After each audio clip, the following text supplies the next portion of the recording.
The city's pulse was a relentless drum against Leo's skull. Streetlights blurred into streaks of yellow and white as his delivery van cut through the evening traffic. Another day done. Almost. He slumped against the steering wheel, the weariness, a physical weight on his shoulders. He glanced at the scanner one last time. Just one more. One last package blinking on the screen, a final hurdle between him and the sweet relief of home. His thumb hovered over the undeliverable button. It was tempting, so easy. Just a few taps and he could be gone, melting back into the city's anonymous flow. The day replayed in his mind, a flickering, grainy film, a montage of ringing doorbells that echoed in empty hallways. The brief, impersonal exchange of a package for a scribble, the impatient sighs, the slammed doors, the guard dogs barking behind wrought iron fences. He saw the city's grime under his fingernails, smelled the exhaust fumes that clung to his uniform. It was a life of fleeting connections, of being a temporary fixture in 1,000 different stories without ever being a part of one. He was just the guy with the box, a means to an end. He looked at the small brown package sitting on the passenger seat. It was unassuming, just like all the others. But tonight, it felt different. It felt like a decision. Go home or see it through. He let out a long, slow breath, the kind that feels like it's releasing more than just air. Just one more. He shifted the van into drive, the engine rumbling to life like a tired beast nudged from its slumber. The final delivery. He was on his way. The address led him to a part of the city he rarely saw. The concrete and steel gave way to brownstone and wrought iron. The streets lined with old trees whose branches reached for each other across the road. He pulled up to a grand old building, its facade adorned with gargoyles that seemed to watch him with stone eyes. It was a relic from another time, a stark contrast to the modern, sterile apartment blocks that made up the rest of his route. He grabbed the package and buzzed the apartment. A warm, crackling voice answered through the intercom. The door swung open, revealing a man with kind eyes and a smile that crinkled their corners. Come in, son," he said, stepping aside. "You look like you've wrestled the day and barely won." This was Mr. Allister. Leo, used to standing on doorsteps, hesitated. But there was something in the man's genuine warmth that pulled him inside. The apartment was a world away from the city outside.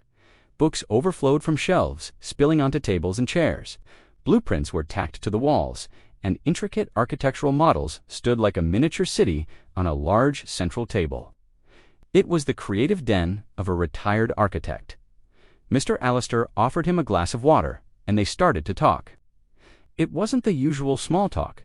Mr. Allister asked about his route, about the buildings he saw, and Leo, to his own surprise, found himself talking. He spoke about the way the morning light hit the glass towers downtown, the forgotten details on old brick buildings, the strange flow of people through a poorly designed plaza.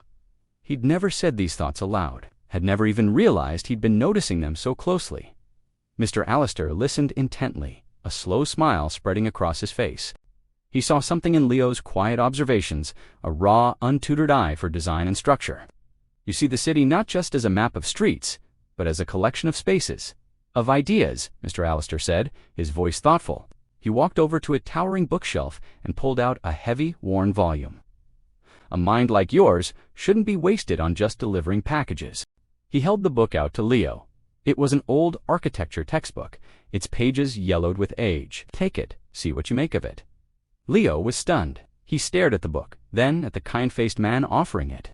In a day filled with transactional anonymity, this was an act of pure, unexpected kindness.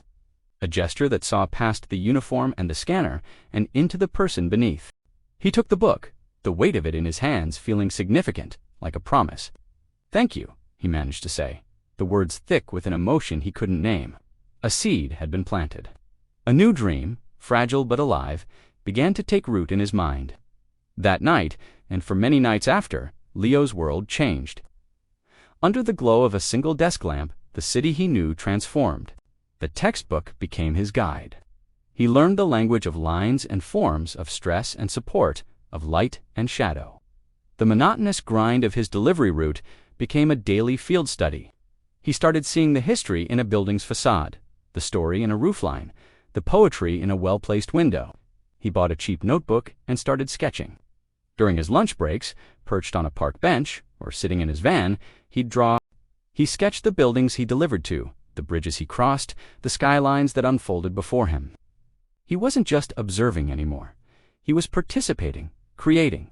His fingers, once stained with the city's grime, were now smudged with graphite. The exhaustion was still there, but now it was joined by a thrum of excitement, a passion that burned brighter with every page he turned and every line he drew. He was no longer just a delivery driver. He was becoming something more. Years passed, the city was still the same, but Leo was not. Today he stands not on a stranger's doorstep, but in front of his own creation. His first major project, a sleek, modern building that seems to capture the very light he once admired from his van window. It's a testament to late nights, to countless sketches, to a dream that was almost left in a box on a passenger seat. He looks up at the glass and steel, a quiet confidence in his eyes. He built this later. He visits a familiar apartment, the one with the overflowing bookshelves. Mr. Allister, now more a mentor and friend than a stranger, greets him with that same warm smile. Leo unfurls the final blueprints, and they look at the photos of the finished building together. There are no grand speeches, just a shared look of pride and a heartfelt handshake. A quiet moment of gratitude for an opportunity that was given and an opportunity that was seized. The final image is not of a grand building, but of a simple door. A new door leading into Leo's own office in the building he designed. It represents the new life he has built for himself, a life of purpose and passion. It all started because, on one long and tiring day, he chose to make one last delivery to open one more door. Thanks for watching. If this story resonated with you, consider subscribing for more tales of transformation.